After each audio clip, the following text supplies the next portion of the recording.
আমরা এখন বল্লভপুরে খোয়াইয়ের ধারে চললাম। ওখানকার যে প্রাকৃতিক সৌন্দর্য, এদিকে সূর্য অস্তমিত প্রায়, তার সঙ্গে দুপাশে গাছগাছালি সারি এবং খোয়াই লাল মাটি, সঙ্গে আমার শালাবাবু পরিবার রয়েছে, বিশেষ রয়েছে।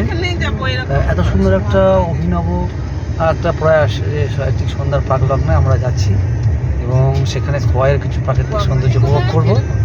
সেখান থেকে আমরা ঘরে ফিরে যাবো। রাজ্য মস্ত উন্নয়ন নিগম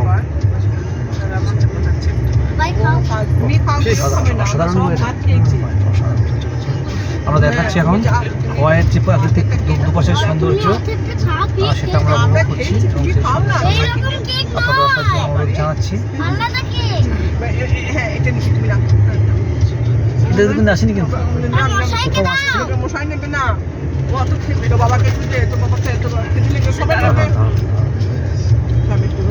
কত আছে কি পড়ে যাবে এখন? দাঁড়া, তুমি একটু নাও, রাখো না, কি করছো নাকি? নেবে কিন্তু দাদা পরে কাজ করতে গেছিল, পাওয়া যাবে নাকি?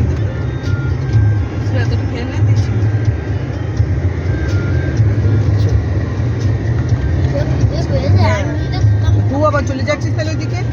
বলছিস না যে খাবো দিবিস মানে কেটে কেটে